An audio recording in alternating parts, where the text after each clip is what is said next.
Muy bien, estimados estudiantes, ya organicé esto porque es que se me habían desconfigurado algunas semanas trasladando de un lado para otro, pero bueno, vamos con el tino donde va, ¿cierto? Vamos a hablar sobre la Ley 30, vamos a hablar sobre el sistema educativo nacional en educación superior. Resulta que el 28 de diciembre de 1992, el Senado eh, le dio aval, o sea, el 28 de diciembre es el día de los Santos Inocentes. En 1992, el Senado aprobó la Ley 30 de Educación Superior. Y esa Ley 30 trajo dos cosas maravillosas, pero buenísimas, dos cosas, pero geniales.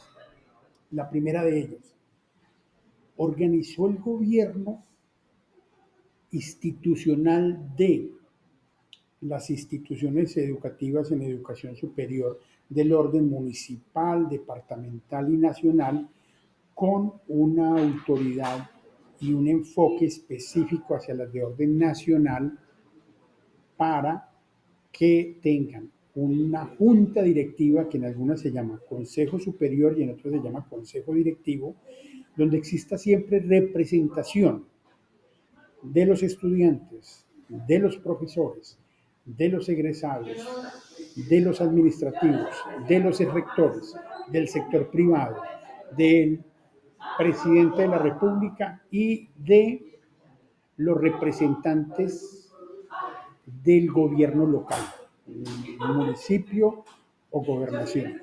Entonces, si ustedes se dan cuenta, muchas universidades, institutos universitarios no tenían esa estructura, esa arquitectura administrativa, que sobre el señor rector o rectora hubiese un cuerpo colegiado que dirigiera el norte estratégico de la organización. Eso no estaba anteriormente. Entonces la ley 30 trajo autoridad y organización dentro de las instituciones de educación superior y aunque en el artículo 69 de la Constitución Superior se habla de que la universidad es un ente autónomo, sea cual sea ella, secular o religiosa, laica o totalmente independiente de cualquier adhesión política, religiosa, cualquier tipo de financiamiento.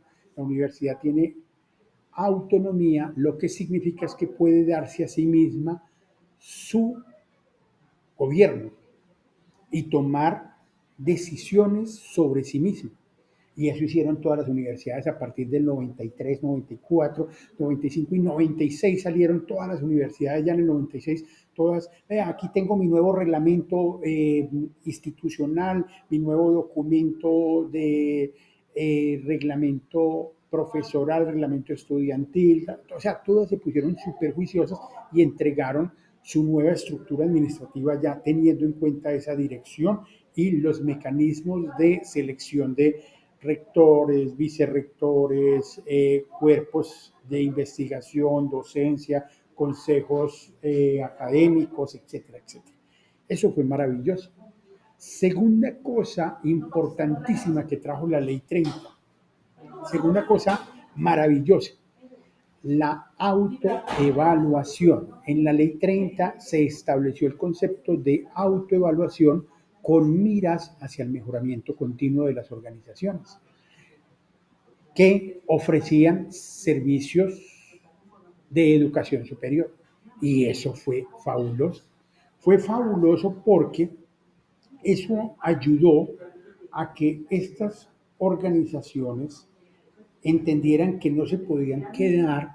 Imagínate que en esa época el documento que autorizaba los títulos de abogados en Colombia todavía tenía la firma de Simón Bolívar. Con decirles eso, en 1992, el documento original que autorizaba otorgar el título de doctor en leyes, que es derecho, en Colombia se debía a la firma del señor Simón Bolívar. Bueno, que no está mal, pero es que ese conocimiento está actualizado hoy en día y debe ser revisado por pares y por mesas, salas de conocimiento en torno a la temática específica del derecho. Lo mismo los que ofrecen títulos de ingenieros, los que ofrecen títulos de contadores, los que ofrecen títulos, de cualquiera que sea el área, deben tener actualizado su organización curricular y la voz de las audiencias, docentes, egresados, estudiantes, sector productivo y sector administrativo. Entonces, todos estos actores deben tener conexión directa con la actualidad de la norma. Y esa actualidad de la norma académica es lo que llamamos en las salas CONACES del Ministerio de Educación Superior, las llamamos eh, directrices de actualidad en un área del conocimiento. Esas mesas, que se llaman comisiones nacionales intersectoriales para el aseguramiento de la calidad en la educación, cada 2 años deben recibir por parte de estas universidades la actualidad de cómo va su revisión del programa ante las diferentes audiencias. Entonces, ya no es un asunto de rueda libre, que es que yo soy buena porque soy una universidad supremamente tradicional, pero nunca reviso mis normas. No, todas tienen que revisar las normas, hasta la nacional, que fue la última en adoptar este modelo de la Ley 30. Entonces, se conservó la autonomía universitaria, pero con dos cambios que a mi modo de ver son los mejores que haya podido traer la Ley 30. Trajo otras cosas que no son tan buenas, por ejemplo, en el artículo 86 y 87, la financiación de las universidades solo crecía en torno al IPC, o sea, no podía superar el IPC. Y eso hizo que muchas de las universidades desde 1992 públicas, porque esto tocaba directamente a las públicas u oficiales, así se denominan en la categoría, estas universidades no tenían posibilidad de crecer más del IPC, es decir, del índice del precios al consumidor, que es como la medición de la pérdida del valor adquisitivo del año anterior. Entonces el dinero perdió valor adquisitivo en un 7%, simplemente a las universidades se les da 7% de incremento en su base presupuestal para que continúen su ejercicio de oferta de educación superior. Y eso hizo que muchas incrementaran la cobertura bajo la presión de cobertura que se dio entre el 98 y el año 2016, que fue muy fuerte. Esa ampliación de cobertura exigió que las universidades abrieran nuevos programas. Si se dan cuenta, a partir del 98 comenzaron todas las universidades, ya luego que habían renovado con la Ley 30 en el 92, 93, 94, sus estatutos, comenzaron a ofrecer nuevos programas. Salieron programas que uno dice, salen unos nombres hasta complejos y hay unas carreras, en el caso de la ingeniería civil y de la ingeniería de minas, que algunas universidades cambiaron tanto el nombre que los de su misma área no reconocen los títulos de profesionales en esas áreas porque se inventaron como programas nuevos. Pero bueno, esto son cosas que de pronto no tan buenas trajo la Ley 30, que fue achatar la base presupuestal y no permitir el incremento. Desde que se hizo esta ley hasta el año de hoy, solamente una universidad pública se ha creado como nueva, que es la Universidad Virtual de Universidad Digital de Antioquia. Esa es la única universidad pública que, a partir de todo el lobby del alcalde, creo que fue Luis Pérez, creo que fue ese alcalde el que más movió ese enfoque, y se creó esta universidad que ahí está despegando, despegando, pero no se ha creado ninguna otra universidad pública y las otras han tenido que elevar su eficiencia, triplicar la base de estudiantes con el mismo presupuesto porque no ha crecido significativamente. Bueno, entonces ha traído cosas buenas y no tan buenas. Ustedes pueden leer, aquí les voy a dejar el vínculo de la Ley 30 para que la lean cuando tengan insomnio por ahí a las 11, 12 de la noche los domingos, que no puedan dormir y que se haya tomado ya la leche con cilantro y no les haya sentado, entonces se pueden poner no, mentiras. Leer la Ley 30 es bueno, pero son cosas que se salen del enfoque que uno quiere darle a este curso. Hay unos decretos que cogen los decretos reglamentarios surgidos a partir de una ley. Ustedes saben que la arquitectura normativa de un país es Constitución, aquí en la cúspide, la Carta Magna.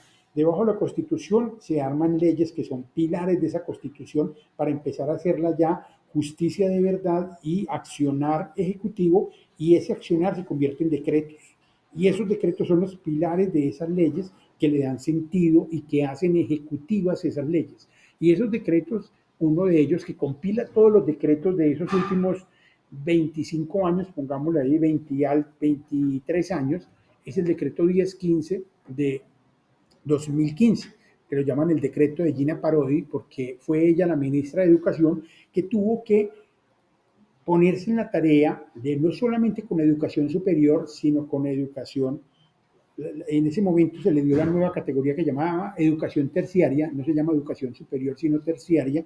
Entonces, coger primaria, pero también 0 a 5, coger la parte inicial, la parte de transición primaria, bachillerato, media vocacional, y ya configurar un esquema de leyes compiladas de toda la educación superior. Y es lo bueno que tiene el decreto 1015, que es el decreto que reúne normas en torno a la educación colombiana.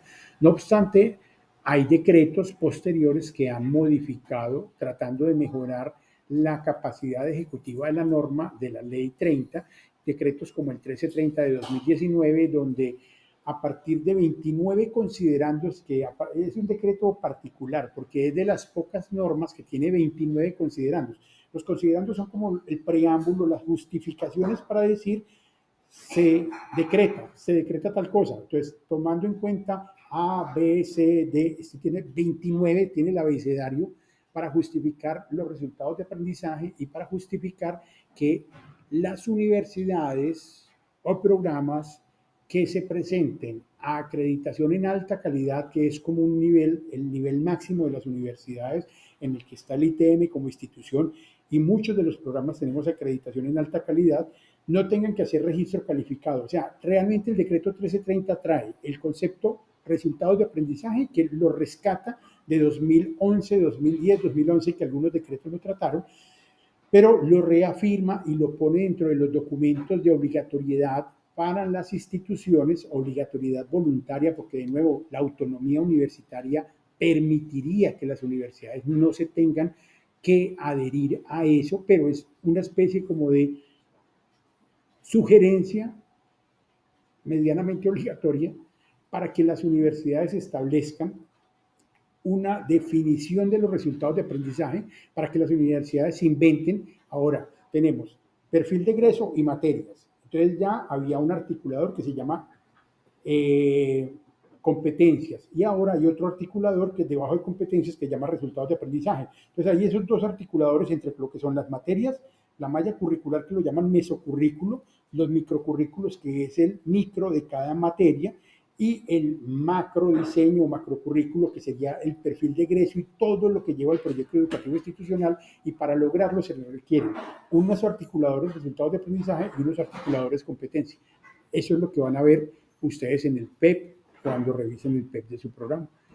Y hay otro decreto que es el 529, él le aparece realmente como 0529, que lo que busca es que ya los programas puedan ser mixtos. El presencial tenga componente virtual, el virtual pueda tener componente dual. Dual quiere decir que se hace en empresa también, que usted puede recibir las clases en la empresa. El dual puede ser virtual, presencial. También hay regionalizado, etcétera, etcétera. O sea, combina todas las formas de oferta educativa para que puedan existir registros únicos y una institución acreditada pueda ofrecer un programa en varias modalidades. Entonces, hay ciertas instituciones alrededor de todo lo que se configuró en Ley 30, y la base de ellas es el Ministerio de Educación Nacional, que es una cartera, una billetera que tiene cualquier presidente que esté en el Ejecutivo y que sea elegido por la mayoría de Colombia, y él le entregan varias billeteras. La billetera de minas, la de energía, la billetera de vivienda, la billetera de educación, la billetera del Ministerio de Trabajo. Entonces, las carteras se las entrega a un ministro de alguno de los partidos que trabajan en articulación con ese gobierno o que se denominan partidos de gobierno, y esos partidos de gobierno pueden ejercer a través del Ministerio de Educación Nacional políticas y aplicar presupuestos que mejoren las condiciones de calidad. Y para eso las salas CONACES, que son estas salas específicas por áreas del conocimiento, ingeniería, administrativas, salud,